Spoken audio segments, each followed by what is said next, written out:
금요 성경 아카데미 요한 2서입니다.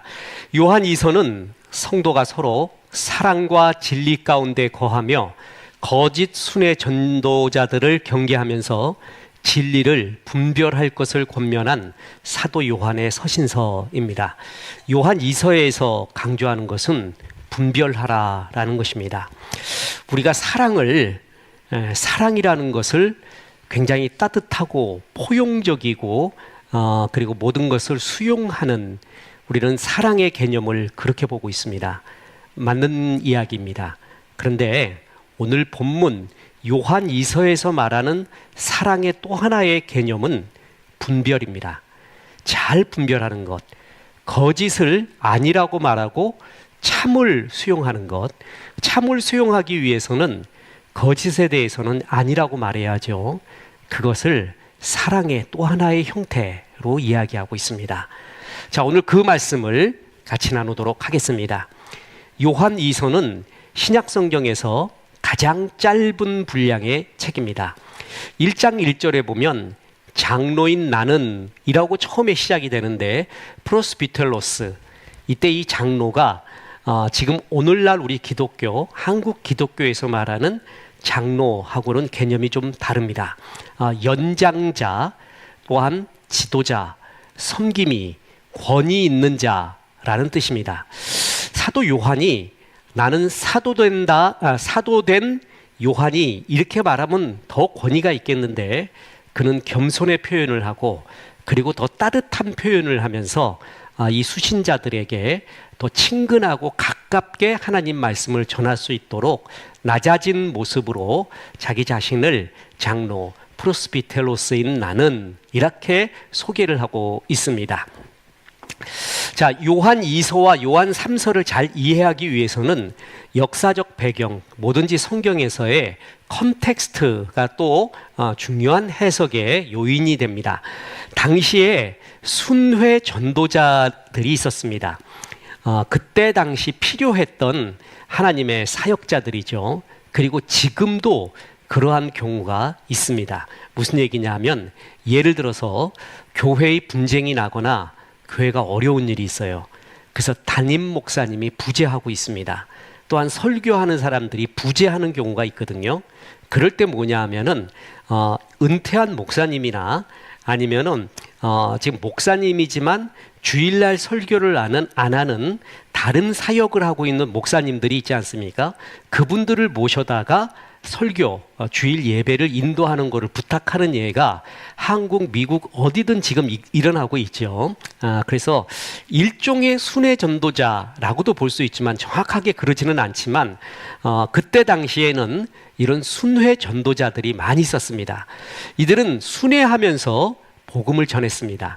그래서 이분들이 거주하는 곳이 이쪽 지역도 가고 저쪽 지역도 가고 이쪽 지역도 가는데 주로 여관에서 머물 수밖에 없는 상황이었습니다. 근데 당시 여관은 굉장히 비위생적이고 여관 주인들이 굉장히 또 탐욕스러운 사람들이 많아서 평판이 그렇게 좋지 않았던 상황이에요. 그래서 바울 사도도 보면은 전도 여행을 하면서 사도행전과 로마서, 빌립보에서는 루디아에게 자기를 의탁을 합니다. 그래서 거기서 이렇게 머물게 되고요. 데살로니가에서는 야손에게, 고린도에서는 가이오에게, 가이사랴에서는 빌립에게, 예루살렘에서는 나손에게 섬김을 받으며 복음을 전했습니다. 그게 성경에 나오죠. 그러니까 어느 지역의 모텔에 가거나 거기에 호텔에 들어가는 것보다도 그 지역에 믿을 만한 동역자들과 같이 이렇게 거하면서 복음을 전했던 것을 볼 수가 있습니다. 이게 시대적 상황이에요. 이런 상황에서 요한 2서와 요한 3서가 나오게 되는데요. 이 요한 2서와 3서에서 강조하는 건 뭐냐면 진리와 사랑 안에서 거하라 이렇게 말해요. 자, 진리 안에서, 사랑 안에서.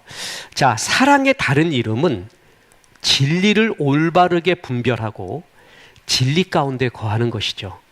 가짜를 배격하는 것입니다. 그래서 이것이 요한 2서와 요한 3서에서 많이 나오고 있습니다. 두 편지는 모두 진리를 강조하고 있습니다. 그래서 요한 2서 1장 4절에 보면 너희 자녀들 중에서 우리가 아버지께 받은 계명대로 진리를 행하는 자를 내가 보니 심히 기쁘도다. 이런 구절이 나오고요. 요한 3서 1장 3절 형제들이 와서 내게 있는 진리를 증언하되 내가 진리 안에서 행한다 하니 내가 심히 기뻐하노라. 진리 안에 있는 것을 그렇게 좋아해요. 아들아, 네가 어디서 성공했다고 하니까, 돈을 많이 벌었다고 하니까 내가 정말 심히 기뻐하노라. 그게 아니라 네가 예수 잘 믿는다는 소리를 들으니까 내가 심히 기뻐한다. 그 자녀는 화살이죠. 그 화살을 어디로 향하게 하느냐, 그것은 부모의 책임입니다. 부모가 시위를 어디로 하느냐에 따라서 자녀가 화살이 그쪽으로 날아갈 확률이 굉장히 많이 있습니다. 부모가 항상 탐욕스럽고 세상적이라고 하면은 자녀가 그런 방향으로 나갈 가능성이 많이 있습니다. 그런데 부모가 내가 진짜 기쁜 거는 네가 진리 안에서 예수 잘 믿는다 하는 이야기를 들으니까 그렇게 좋을 수가 없다. 이렇게 이것이 부모의 마음일 것입니다. 너무 웃긴 것이 우리 둘째 아들 윤수가 어디 가서도 지금 뭐 신앙생활 나름 잘하고 있어요. 어디 가서도 제가 그 중국 대학에 들어갔을 때 너 좀 전도 좀 하지 마라. 목사가 전도하지 말라는 말을 아들한테 할 수가 있겠습니까? 왜냐하면 너 전도 잘못하다가 공안 당국에 걸리면은 넌 추방된다. 그래서 조금 참고 있고 참고 나중에 해도 되지 않겠니? 라는 게 담임 목사인 내가 그런 말을 했어요. 그리고 그래서 지혜롭게 해라, 뭐 이런 식으로 말했죠. 그리고 또 하나, 이렇게 오면은 공부 열심히 해라. 하나님은 가슴이 뜨겁고 사명 있는 사람을 쓰지만 준비된 사람을 쓴다. 너는 지금 굉장히 중요한 게 공부는 준비, 비전에 대한 준비이다. 아빠 지금도 고3처럼 공부한다. 너 아빠만큼만 공부해라.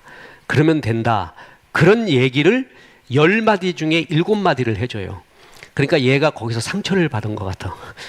그러면서 아빠, 엄마는 왜 자꾸 이렇게 예수 잘 믿으라 소리 안 하고 왜 공부 얘기를 해요? 그러니까 그 좋은 말로 말하면 너 예수 믿는 거는 말려도 하는 애니까 너는 말려도 하는 애다. 내가 지금 그거 안다. 안 믿는 애 같으면은 히밀히밀 하면 계속 믿음 얘기를 하지. 계속 믿음이 중요하다라고 말을 하지. 근데 너는 말려야 되는 애니까 그래서 균형을 이루기 위해서 이렇게 이야기하는 그것도 물론 있죠. 진짜 그거 물론 있습니다. 왜냐하면 진짜 균형을 잡아야 되거든요. 신앙에서도 영성, 지성, 감성이 조화롭게 충만해야 돼요. 한쪽 부분만 막 이렇게 강해버리면 절름발이 신앙이 됩니다.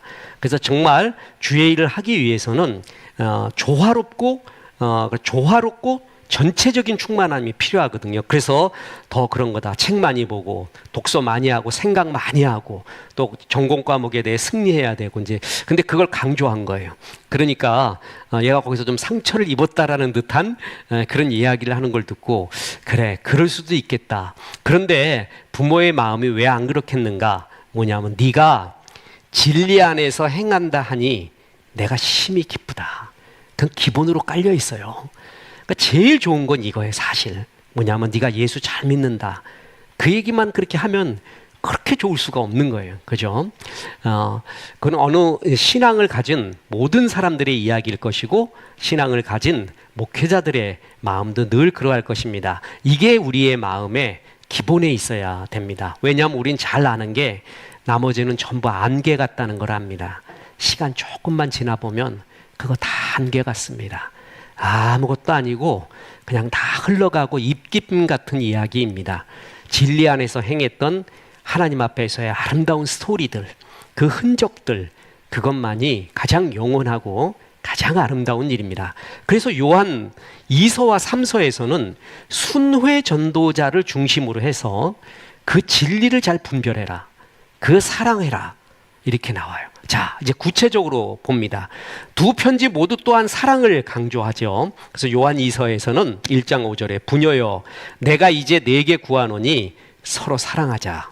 요한 3서 너무나 잘 아는 1장 2절 사랑하는 자여 내 영혼이 잘됨같이 내가 범사에 잘되고 강건하기를 내가 간구하노라.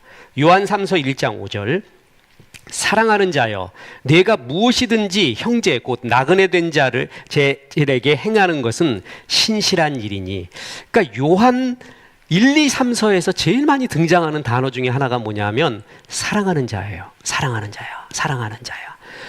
내가 이걸 보면서 느낀 거는요, 하나님도 이렇게 표현을 잘하는구나. 그 표현하는 거를 주저하지 않으셨어요. 그래서 사랑하는 자야, 사랑하는 자야. 그러니까 우리도 성경적이라면은 이런 것은 굉장히 필요하다. 나는 성격상, 지역 특성상 그런 말을 못하겠다. 그것은 그 지역에 사는 사람 이야기고 예수 믿는 사람은 넘어서야죠. 그러니까 성경에서 이렇게 말한다고 하면은 말을 해야 됩니다. 그러니까 성경에서 요한 1, 2, 3서에서 끝없이 강조하는 게 사랑하는 자요, 사랑하는 자요. 우리에 대한 사랑의 표현을 많이 쓰고 있습니다. 그러면 우리 또한 그렇게 말을 해야 합니다. 그것이 굉장히 중요한 성경적 언어 생활이죠.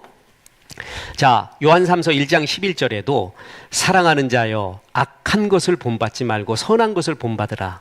선을 행하는 자는 하나님께 속하고 악을 행하는 자는 하나님을 배웁지 못하였느니라. 요한 2서에서는 서로 사랑하자라고 많이 말하고요, 요한 3서에서는 사랑하는 자여 이런 표현을 많이 쓰면서 끝없이 사랑에 대한 표현을 하고 있는 것을 볼 수가 있습니다. 그런데 자, 이게 중요한 거예요. 진리와 사랑에 대한 조화, 이 균형이라는 것이 굉장히 사실은 쉬운 문제가 아닙니다. 사랑을 실천하자니 진리가 훼손되는 것 같고, 진리를 실천하자니 사랑이 없는 것 같은 경우가 현실 속에서 많이 나타나기 때문에 그렇습니다. 자, 어려운 사람이 도와달라고 그래요. 도와주고 싶죠.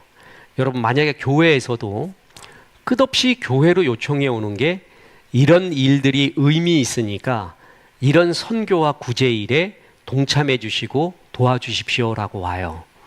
그게 한두 군데고, 예를 들어서 우리가 재정이 정말 무한대로 많아요. 그러면 다 도와주겠죠. 근데 한정되어 있는 재정 속에서 그런 요청이 들어왔을 때 선별을 해야 돼요. 그죠? 그 선별 중에 중요한 것은 우리 교회의 사역과 관련이 있느냐, 또 우리 교회의 비전과 관련이 있느냐, 이런 것이 일단 우선순위가 되겠죠. 그런데 각자 나름대로는 전부 의미가 있어요. 각자에게는 의미 없는 게 없잖아요. 자기도 사명을 갖고 일을 하잖아요. 그런데 그것은 이제 넘쳐나고 더 이상 여력이 없어서 그것은 안 해줘야 돼요. 할 수가 없어요. 그렇지 않으면 교회 재정이 힘들어지게 되는 경우가 또 있게 되겠죠. 그때는 이것은 지금 우리의 우선순위에서 아닙니다라고 말해줘야 되잖아요. 그러면 사랑이 없는 듯한 모습이에요. 그거는 만약에 상대편이 느끼기에는 뭐예요? 이 교회는 별로 사랑이 없다라고도 얘기하고, 이런 뭐 비전이 이렇게 뭐 충만하지 않다 이런 것도 말할 수도 있는 거고, 제가 비근하게 아주 쉬운 예를 들었지만 어떨 때는 거절해야 되는 거예요. 그죠? 그래서 이 사랑과 진리라는 것이 함께 이렇게 머물려 돌아가는 것이 참 쉽지가 않습니다. 그 현실적으로 굉장한 지혜가 필요한 그러한 입장이 있거든요. 자, 그런 가운데 요한 2서 3서는 무엇을 중심으로 사랑과 진리를 말하냐 하면 순회 전도자에 대한 태도, 그 태도를 중심으로 말해요. 그러니까 성경에서는요, 사랑 그러면 뭐냐? 그러면 사랑은 고린도전서 13장에 나와 있습니다. 그것은 사랑의 한 부분이에요. 성경 전체가 창세기부터 계시록까지 전부 사랑을 말하고 있는데 그 중에 한 부분이 고린도전서 13장이지, 고린도전서 13장에 나온 것이 사랑의 전체가 아니에요. 이렇듯이 사랑은 성경 곳곳에 굉장히 많이 펼쳐져 있어요. 어떨 때는 이걸 사랑이라 그러고 이걸 사랑이라 그러고 어떨 때는 이걸 사랑이라고 말해요. 그래서 이 전체를 알 때 사랑하는 사람은, 하나님을 사랑하는 사람은 이렇게 행동하는구나 라는 걸 알게 되는 거지, 어느 한 부분만 갖고 아는 게 아니에요. 근데 요한 2서 3서에서는 순회 전도자에 대한 태도, 이것을 중심으로 말하고 있습니다. 자, 그래서 보세요. 요한 2서와 3서 이를 통해서 진리와 사랑의 균형 잡힌 실천을 배울 수 있는데, 자, 뭐라고요? 순회 전도자들을 대하는 태도를 통해서입니다. 그러니까 사랑이 무엇이냐라고 말할 때 눈물의 씨앗입니다. 그것은 그 사람이 겪은 이야기죠. 사랑의 한 부분. 그 사랑, 당신과 나 사이에 저 바다가 없었으면 그것도 그 사람이 말하는 한 표현이고요. 요한 2서 3서에서는 뭐라 그러냐면은 거짓 순회 전도자를 분별해서 물리치고 있는 거, 요한 2서에서는 이걸 사랑이라고 합니다. 참 희한하죠? 이게 사랑의 한 형태예요. 진리를 수호하고 주의 사랑을 실천하는 한 형태는 거짓 순회 전도자를 분별하고 물리치는 거예요. 그리고 요한 3서에서는 참 순회 전도자를 잘 영접하는 좀 더 적극적인 면이죠. 이거를 진리를 수호하고 사랑하는 개념으로 보고 있습니다. 자, 이게 성경이 전 이래서 참 좋아요. 성경을 연구할수록 신이 나는 게 우리의 질문, 우리의 사고, 모든 것들이 성경에 정말 다 나와 있습니다. 자, 순회 전도자. 그때도 쉬운 말로 뭐냐 하면은 가짜죠. 가짜. 이게 가짜입니다. 가짜가 정말 많았습니다. 그 가짜는 여러분 애지간해서는 분별이 안 됩니다. 제가 오늘 여러분에게 보내주었던 국민일보 시온의 소리에 썼던 살짝 왜곡시키는 작은 여우를 물리쳐라. 그게 오늘의 제목이에요. 그래서 여러분에게 다 보내줬습니다. 아주 많은 피드백을 받았고 너무 감사하다고 말하면서 현대의 영성, 현대의 정말 중요한 영성 중에 하나가 가짜에 대한 분별력입니다. 그런데 가짜에 왜 속는 줄 아세요? 내가 이미 거기에 물들어 있기 때문에 그래요. 내가 듣고 싶은 얘기만 사람은 듣거든요. 사람은 내가 싫어하는 소리 안 들으려고 하고 듣고 싶은 이야기만 들어요. 이런 얘기를 많이 듣고 싶다라고 하잖아요. 그러면 그 얘기가 거짓일지라도, 강한 거짓일지라도 쏠려가요. 내가 내 속에서 정화된 마음, 내 마음 자체가 좌로나 우로나 치우치지 않는 진리 안에 서 있는 마음이 그래서 중요한 것입니다. 그때 당시도 가짜가 너무 많았어요. 그 중에 하나가 거짓 순회 사역자들인데 이들을 잘 분별해라. 그리고 그들은 절대 받아들이지 마라. 이들이 적그리스도, 안티크라이스트적인 요소로 진리를 갖고 나왔어요. 그거에 대한 단호한 배격, 이것이 사랑이다. 이것이 진리를 수호하는 길이다. 진리 안에서 행하고가 뭐냐 하면 거짓 진리를 받아들이지 마라. 그것이 사랑이다. 주에 대한 사랑이다. 이렇게 말합니다. 그리고 요한 3서에서는 참 진리를 갖고 온 사역자들은 잘 영접해라. 그게 진리에 대한 사랑이다. 이렇게 표현하고 있는 것입니다. 그렇죠? 자, 그래서 요한 2서는 거짓 진리를 잘 분별하는 것이 진리와 사랑을 실천하는 길이고, 요한 3서는 참 진리를 전하는 전도자들을 잘 섬김으로써 진리와 사랑을 실천하는 길이다. 참 성경이 이렇게 깊은 교훈을 우리에게 말해주고 있습니다. 자, 요한 2서에 보면은 너는 말씀 안에 거하라. 이런 말 끝없이 하면서 결국 요한 2서의 중요한 점은 이거예요.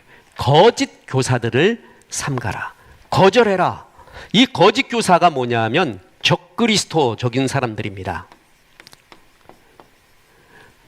그래서 정말 하나님을 말하는 것 같지만 그리스도가 육체로 오신 걸 부인하고 그리스도의 가치관, 생각과 정반대적인 것을 말하고 있는, 이걸 분별해라. 그리고 절대 받아들이지 마라. 그게 진리와 사랑을 실천하는 길이다라고 요한 2서에서는 말하고 있다는 것입니다. 저는 오늘날 요한 2서를 가지고 정말 신문의 사설이나 지금 시대에 필요한 그러한 하나님의 이 시대에 필요한 말씀이 뭐냐라고 말할 때는 요한 2서 갖고 많이 말하겠습니다. 왜냐하면 요한 2서야말로 거짓에 대한 분별을 제일 많이 말하고 있는 성경입니다. 오늘날 필요한 것은 디지털 문해력입니다. 문해력은 그를 읽고 느끼고 깨달을 수 있는, 분별할 수 있는 능력이잖아요. 쓰는 능력까지. 전에는 책 보고 그랬는데 지금 디지털 미디어에서 수없이 흘러나오고 있는 이야기들이 있어요. 그 이야기들을 분별할 수 있는 거, 참거짓을 분별할 수 있는 능력이 지금 결정적인 영적 분별력입니다. 그래서 악한 마귀가 디지털 세계를 얼마나 많이 점령하고 있는지 모릅니다. 비근한 예로 이단 사이비들이 우리 기독교인이 활동하는 것보다 훨씬 많이 거기에서 참여도 하고 있고 그러고 있습니다. 자, 그래서 이것을 잘 분별하는 것이 중요하다. 요한 2서에서는 분별해라. 그것이 진리를 지키는 일이고 주의 사랑 가운데 거하는 일이다. 이렇게 구체적으로 표현하고 있다는 것입니다. 자, 그러면서 주요 구절을 보겠습니다. 요한 2서 1장 4절. 너희 자녀 중에 우리가 아버지께 받은 계명대로 진리를 행하는 자를 내가 보니 심히 기쁘도다. 요한 3서 1장 4절에서는 내가 내 자녀들이 진리 안에서 행한다 함을 듣는 것보다 더 기쁜 일이 없도다. 진짜 이것이 부모의 마음이 돼야 됩니다. 그리고 하나님은 우리 부모가 진짜 이런 마음을 가지고 있는가를 살펴봅니다. 근데 진짜 너 정말 자녀에 대한 다른 욕심이 있니? 뭘 제일 중요시 여기니를 끝없이 보십니다. 그래서 만약에 우리 부모가 이런 마음이 없다면은요, 그건 회개해야 됩니다. 어느덧 내가 세속적인 가치관에 수없이 밀려가는구나. 그래서 그래요. 그래, 뭐 지금 예수 안 믿더라도 잘 승진도 하고 뭐도 하고 나중에 믿겠지. 네, 그게 이제 애가 환갑지나고 칠순지나고 팔순지나도 안 되는 일이에요. 지금 잘 믿게끔 얘기해주고, 부모가 벌써 그런 데서 가슴 너무 아프면은 기다려주는 거는 있습니다. 그러나 그것도 때가 있지요. 어느 결정적인 순간에는 말도 해야 되고, 항상 부모는 내 자녀가 진리 안에서 행한다 함을 듣는 것보다 더 기쁜 일이 없다. 이것이 우리의 신앙이 되어야 한다는 것입니다. 그래서 일반 심리학자들도 상담을 할 때도요, 정신과 상담을 할 때도 그러잖아요. 제 동료 중에 심리학과 전공을 한 심리학 박사이자 목회를 하고 있는 타교단의 목회자가 있습니다. 이분도 상담을 할 때 꼭 그 사람만 하지 않아요. 상담의 일원리, 뭐 우리는 잘 들어준다, 뭐 한다, 막 이러잖아요. 근데 이분이 상담에서 목회를 하면서 깨달은 것은 자기는 심리학에서 잘 들어주는 게 상담의 제1원리라고 했대. 목회해보니까 그게 아니더래.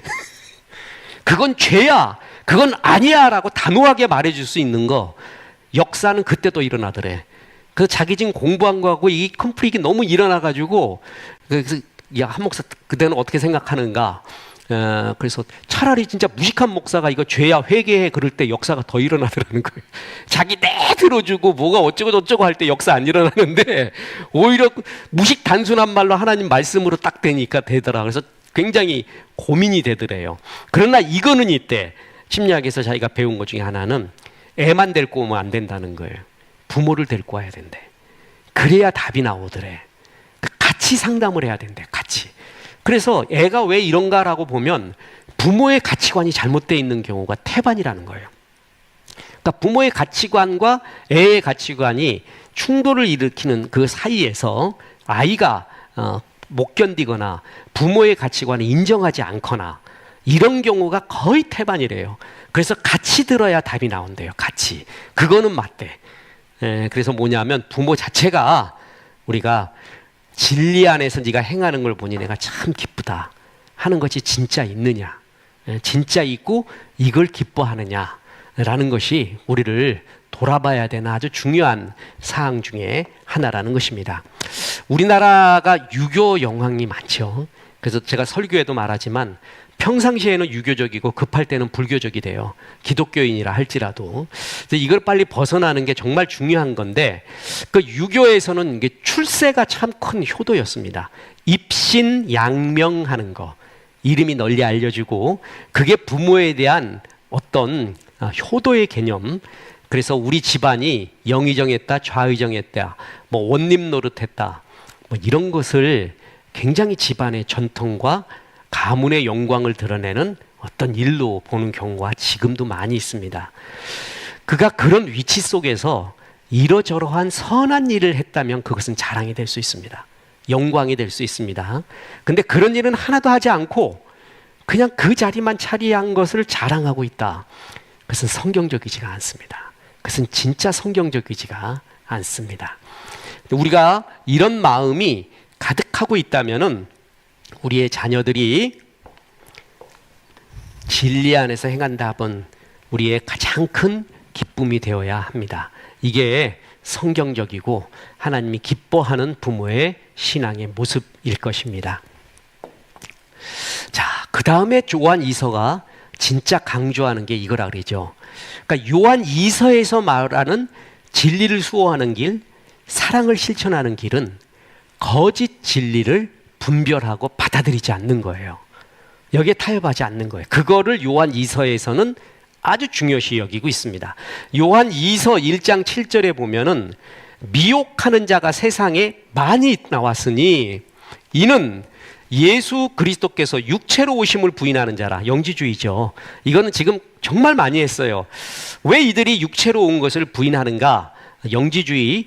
육은 악한 거, 영이 선한 건데 어떻게 선한 하나님이 더럽고 악한 육의 몸을 입고 오느냐?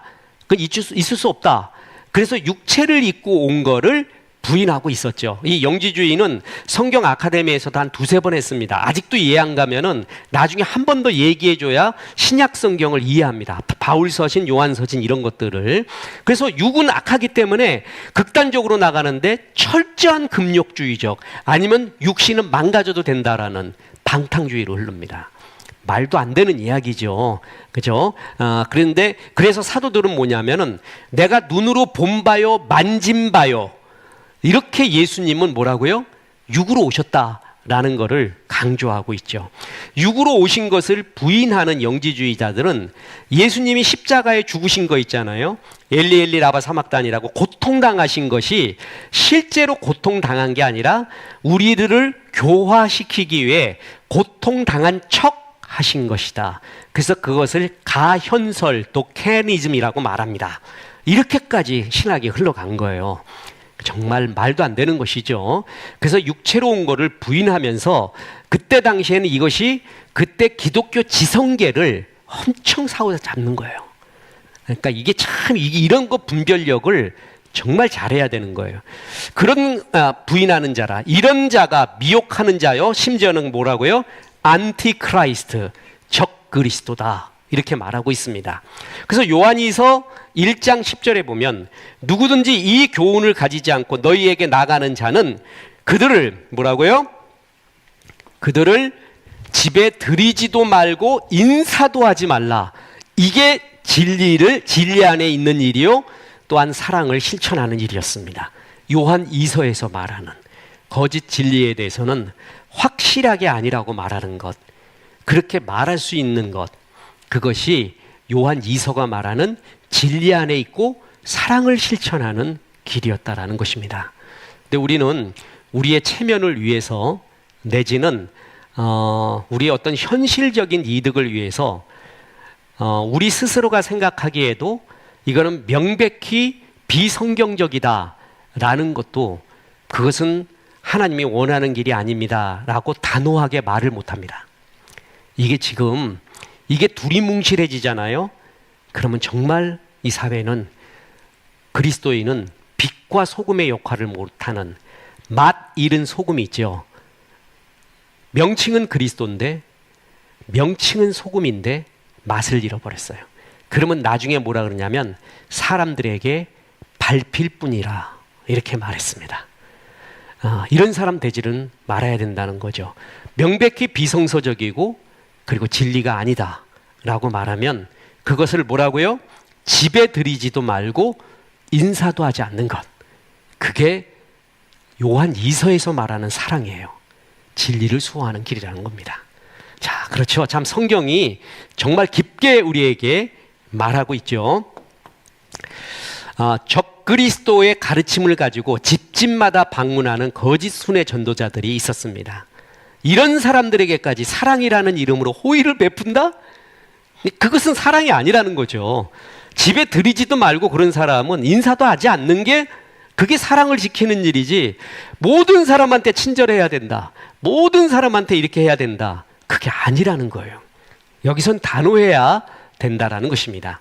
이렇듯 거짓 교훈에 미혹되지 않는 참 진리를 분별하는 교훈, 그리고 사랑은 거짓 가르침에 단호하게 대처하는 것, 그것이 요한 이서가 말하는 진리와 사랑에 대한 겁니다. 저는 지난번 설교에도 이야기했듯이 내가 좀 목사같이 안 보이나 봐요. 근데 예전에 이제 우리 전도사하고 이렇게 전도사들하고 가서 나도 이렇게 같이 이렇게 간 적도 있습니다. 오늘 여행도 많이 갔고 사우나도 가고 뭐도 하고 이랬는데 다른 사람이 다른 부사역자한테 인사를 하고 나한테는 안 해요. 그러니까 내가 좀 우습게 좀 목사같이 안 보이나 봐요. 그리고 전에는 또 택트라는, 지금은 회개하고 안 타고 있지만 그거 타고 다닐 때는 동네 배달원인 줄 알고 그렇게 또 몇 마디 이렇게 들어본 적도 있습니다. 어찌됐든 간에 그래서 그랬는지 이단이 우리 집을 찾아왔어요. 제가 이제 여기 목회할 때요. 그때는 지금이야 이제 이렇게 성도님들 다 배려도 해주고 우리 같이 교회도 이렇게 돼서 이제 지금 아파트에 있지만, 여러분 그때 초창기부터 몇 년 동안은요 그야말로 손바닥만한 집에 있었어요. 내가 그 생각하면 진짜 믿음으로 살았다 그래도 우리 아내한테 너무 미안해가지고, 그 아내가 요만한 화분 기르는 걸 좋아하는데 그 문을 열어놓으면은요 전부 빨간 벽돌이야. 그래서 가끔 이렇게 살짝 빛이 비쳐요. 골로 이렇게 갖다 놓고 빛 비친다고. 그때는 참 내가 못됐지. 궁상 맞은 짓 좀 하지 말라 그러는데 궁상 맞은 게 아니라 얼마나 애처로운 일이었습니까? 그런 집에 살고 있었을 때, 그러니까 들어가면은 거실이고 곧 방이야. 그런 아주 정말 아담한 그런 데였는데, 거기에 있다 보니까 나를 좀 이렇게 힙히 봤나 봐요. 그래갖고 누가 꼭 만나야 된대. 그래서 이렇게 만나를 봤어요. 딱 봤더니, 그래서 내가 또 담임 목사잖아요. 그럼 영적 분별력이라는 게 말하기 전에 느껴지는 게 있어요. 말하기 전에 요거 이단 같다. 안식일이냐 여호와 증인이냐 구원파냐, 내가 보기에는 여호와 증인 같다. 이렇게 딱 느꼈어요. 아니나 다를까 여호와 증인이었어요. 그래갖고 딱 와서 헛소리 하는 거예요. 또 그래서 일로 앉으라 그랬어요. 얘가 앉으라 그래갖고 잘 왔다고 일로 앉으라고. 그러고 나서 성경을, 히브리어 성경과 헬라 성경을 다 갖고 나왔어요. 히브리어 성경, 헬라 성경, 그러니까 BDB, 네슬랄란트 이런 걸 딱 갖고 와가지고 펴놓고, 요한복음 1장 1절 태초에 말씀이 계시니라 이 말씀이 하나님과 함께 하셨으니 말씀이 곧 하나님이라, 그 구절을 갖고, 자, 너희가 갖고 있는 성경과 지금 개역 한글이지 이 성경 중에 어떤 게 맞는가 한번 보자. 너희는 변개된 성경을 갖고 있다. 그 성경 자체가 말씀이 곧 하나님이라 그랬잖아요. 걔네들은 그렇게 그 구절을 빼버렸어요. 그 말씀이 곧 하나님이다, 그 구절을 내가 이제 이렇게 폈어요. 그 구절을 원어로. 그리고 막 읽었어요. 사실 그냥 막 읽은 거예요. 왜 그러냐 하면은 그 친구 모른다고 확신했기 때문에 막 읽었어. 그리고 이제 히브리어도 막 보고, 그리고 해석을 해줬어요. 이 구절에 나와 있지 않느냐. 그래서 변개된 성경을 가지고 당신 불쌍하다는 식으로 얘기를 했어요. 그러니까 이 사람도 어떤 공격을 받으면 어떻게 대처하라라는 걸 다 교육받고 온 사람들이거든요. 그러니까 목사까지 무너뜨리려고 왔지, 이렇게 나오리라고는 생각을 못한 거예요. 씩씩거리더니 가더라고. 다시는 안 오더라고요. 근데 그때 느끼는 게, 이단이 목사까지 넘어뜨리려고 하는구나. 그러니 평신도는 어떻게 되겠는가 하는 생각이 이렇게 드는 거예요. 왜 당신이 신천지에 빠졌는가? 그 사람들이, 신천지에 나온 사람들이 간증을 했어요. 기독교 방송에서. 뭐에 빠졌느냐를 얘기해요. 그래서 뭐에 빠졌는가를 딱 말하는데 역시 성경이었어요. 그런데 그 성경은 성경 공부만 조금 하고 조금의 신앙만 알면 절대 아닌 것을 알아요. 아닌 것. 그런데 평신도는 그 훈련이 안 돼 있기 때문에 그게 정말 맞는 것 같이 쏙 빠져들었다는 거야. 예, 진리에 대한 분별이 이렇게 중요합니다. 그래서 그거 뭐냐면 사랑은 거짓 가르침에 단호하게 대처하는 것이다. 이게 요한 2서의 가르침이라는 것입니다. 자, 현대에 가장 필요한 영성 중에 하나가 가짜 뉴스에 대한 분별력입니다. 우리 그리스도인도 내 욕심과 성향에 따라 여기에 얼마나 많이 휩쓰이는지 모릅니다. 여기서는 정말 벗어나야 됩니다. 자, 괴벨스. 히틀러를 히틀러되게 만들고 히틀러보다 더 나치즘적인 사람이 괴벨스고, 괴벨스가 이 모든 것을 만든 선동가입니다. 그리고 현대판 괴벨스는 지금도 굉장히 많이 있고, 괴벨스 같은 영향력으로 지금 이 시대를 갖다가 좌지우지하려는 사람이 굉장히 많이 있습니다. 이 괴벨스가 히틀러를 만들어 갔거든요. 괴벨스가 한 말 중에 대중은 거짓말을 처음에는 부정하고 그 다음에는 의심하지만 계속 반복하면 결국 믿게 된다. 대중 정말 웃긴 존재네. 이게 계속하면 된대요. 유홍준이라고 아시죠? 나의 문화 유산 답사기, 뭐 난리부르스 했던 책이 있죠. 그분이 이런 말 했습니다. 전설도 사람들이 믿게 되면 사실이 된다. 굳이 전설에 따르면 이런 말할 필요 없다. 사람들은 이미 그 전설을 팩트를 믿고 있다는 거예요. 그래가지고 그냥 그러려니 하는 거예요. 대표적으로 의자왕과 삼천궁녀? 그거는 역사에서 아니라고 정사에서는 거의 다 말하고 있습니다. 어떤 역사가도 어떤 사관을 가진 역사가도 그건 아니라고 말하고 있는데, 우리는 의자왕 그러면 바로 나오는 게 삼천궁녀야. 그 다음에 낙화암. 그 아직까지도 믿고 있는 거예요. 그건 전설이고 만들어낸 이야기라도 전설에 따르면 이렇게 갖고 계속 그 말을 하면은 팩트가 된다는 거예요. 팩트. 그래서 이런 것들을 구별할 줄 아는 거, 이게 지금 굉장히 중요합니다. 그래서 대표적인 가짜 뉴스의 최고봉이 프랑스 마지막 왕비였던 마리 앙뚜아네트, 그 오스트리아 여인으로서 프랑스로 이렇게 왕비가 됐죠. 미운 털의 상징이에요. 그래서 프랑스 혁명이 일어날 때 이 여자에 대한, 이 왕비에 대한 거짓 루머가 정말 많았습니다. 그 대표적인 게 뭐냐면 빵이 없으면 케이크 먹어요. 베르사유 궁전을 파괴하면서 민중들이 노도와 같이 왕궁까지 이렇게 베스티오 그 감옥을 파괴하면서 베르사유 궁전까지 쳐들어왔습니다. 그때 민중들의 함성을 듣고 이 마리 앙뚜아네트 정신 나간 부인이 한 말이, 사람들이 왜 그래? 빵이 없다고 저렇게 난리예요. 그러니까 빵 없으면 케이크 먹으면 되지, 이런 소리 했다고 이것의 혁명에 분노를 일으킨 민중에 더 불을 일으킨 거예요. 더 불을. 거짓말, 가짜뉴스의 전형적인 상징입니다. 빵이 없으면 케이크 먹어요. 이거는 루소의 고백록에 이미 나온 얘기고요. 그때 당시 어떤 귀부인네가 정신 나간 이런 소리를 했다는 것이 이미 퍼져 있었던 이야기고, 루소가 고백록을 썼을 때 마리 앙뚜아네트는 7살이었습니다. 프랑스로 시집 오기도 전이고요. 그러니까 전형적인 가짜 뉴스죠.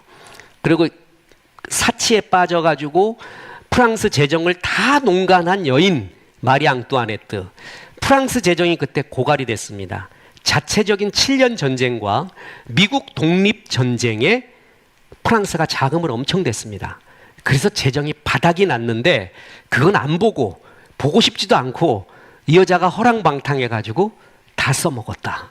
그리고 말도 못하는 요부다. 이렇게 해가지고 그냥 사실도 아닌 거를 뒤집어 씌워갖고 그러니 죽여야 된다. 이래가면서 난리 부르스를 일으킨 대표적인 가짜 뉴스가 이겁니다. 그런데 너무 웃긴 거는요, 조금만 공부하고 책을 보고 팩트를 찾으면은 빵이 없으면 케이크 먹어요, 이거 거짓말이라는 거 알거든요. 근데 지금도 이 말을 하는 사람이 있어요. 지금도. 그때 그 왕비가 그렇게 말했대. 정신 나간 왕비였지? 그렇게 말했대. 이렇게 말하는 거예요. 그러니까 요한 2서에 따르면은 이런 것들을 구별해라. 너희 속에 흐르고 있는 속에 분노를 일으키고 뭐를 일으키고 있는 거짓 뉴스들을 분별해라. 그래서 거짓이면 절대 받아들이지 마라. 이것이 요한일서의 가르침인데, 현대사회에 이 뉴스 매체, 미디어의 발달로 인해서 수없이 페이크들, 가짜 뉴스가 넘쳐나고 있잖아요. 그래가지고 오죽했으면 타임지에서 몇 년도인가요? 시대적 담론을 말할 때 탈진실, 지금 진실을 구별하기가 어려운 시대다 라고까지 말할, 그게 세계적 담론이라고까지 말하겠습니까? 전 세계적으로 우리나라에서도 이 가짜 뉴스가 정말 많은 거예요. 그래서 이거를 정말 분간해야 돼요. 심지어는 역사 이야기를 할 때도 애국적 목적으로 하는 역사 이야기 있죠. 그거 분별해야 됩니다. 예를 들어서 우리가 정말 존중하는 역사적 인물이 있어요. 아주 존중하는 역사적 인물이 있는데 누구나 존경하는, 너무 부풀려 있는 거예요. 부풀려 있어가지고 사실이 아닌 것을 퍼뜨려갖고 그거를 믿게끔 한다면 그 또한 가짜 뉴스고, 오히려 그 역사적 영웅, 그 영웅을 욕되게 하는 일입니다. 그렇죠? 예를 들어서 우리 고종이 이제 헤이그에 밀사를 보내잖아요. 헤이그 밀사를 보낼 때 여러분 국사책에서 헤이그 밀사 그러면 떠오르는 게 누구예요? 이준 열사. 너무 붕괴해가지고 자기의 배를 갈라서 거기서 보냈다고요. 자결을 하고 뭐 이런 얘기를 하잖아요. 전형적인 가짜 뉴스입니다. 그것은 있을 수가 없는 일. 그분 병들어 돌아가셨어요. 그런데 그냥 거기서 그 앞에서 너무 분개해서 자결을 하고 또 뭐 내장을 꺼내서 어땠느니, 심지어는 막 이런 얘기까지 하면서 그 얘기를 국민들이 들었어. 그러면 와 그러면서 더 막 이러잖아요. 예, 그건 액션을 일으키는 그런 어떤 분노 감정을 일으키는 가짜 뉴스.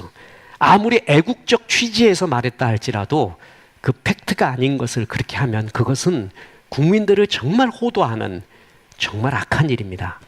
오늘 우리가 나라와 민족을 위해 기도할 때 언론의 정확성을 위해 기도했습니다.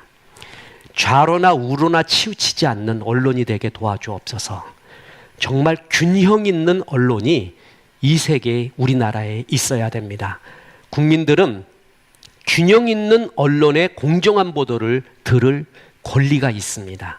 그런데 이걸 다 속이는 것이 가짜 뉴스요, 좌로나 우로나 치우쳐 있는 사람들의 팩트가 아닌 치우친 거짓, 과장, 확대의 뉴스를 국민들이 계속 들으면 대중은 거짓말을 처음에는 부정하고 그 다음에는 의심하지만 계속 반복하면 결국 믿게 된다. 이 괴벨스의 그때 히틀러의 논리가 지금도 통용이 됩니다. 그래서 그것을 잘 분별해야 됩니다. 성경이 뭐라고 말하고 있습니까? 10계명 중 9번째 계명이 뭐냐 하면 출애굽기 20장 16절에 내 이웃에 대하여 거짓 증거하지 마라. 가짜 뉴스 퍼뜨리지 마라. 그 얘기입니다. 여기 퍼뜨리는 자는 정말 악한 자고 국민은 민도가 높아야 됩니다. 특히 그리스도인들만큼은 이 땅에서 빛과 소금의 역할을 하기 위해서는 내 스스로가 좌로나 우로나 치우치지 않고 복음적인가, 진리적인가, 성경적인가를 잘 분별하는 그러한 좋은 빛과 소금의 역할을 우리가 해줘야 됩니다. 요한 2서는 사랑이 뭐냐? 거짓을 분별하는 것이다. 그것이 사랑을 지키는 일이다. 그것이 진리 안에 거하는 법이다 라고 우리에게 교훈을 주고 있습니다. 우리 현대사회에 정말 그리스도인에게 필요한 주의 말씀입니다. 우리들이 잘 분별하는 자 되어서 빛과 소금의 역할 잘하기를 주 예수의 이름으로 축원합니다. 기도하겠습니다. 하나님, 오늘 요한 2서의 말씀을 통해 종들에게 말씀하여 주시니 감사합니다. 하나님, 우리가 거짓을 잘 분별하게 도와주시고 현대사회에 흐르고 있는 수많은 가짜 뉴스들을 분별하게 하시고 또한 수많은 이야기들이 성경적인가 잘 분별하게 도와주셔서 사랑 안에 거하고 진리를 지키는 성숙된 귀한 종들 되게 도와주옵소서. 예수님의 이름으로 기도합니다. 아멘.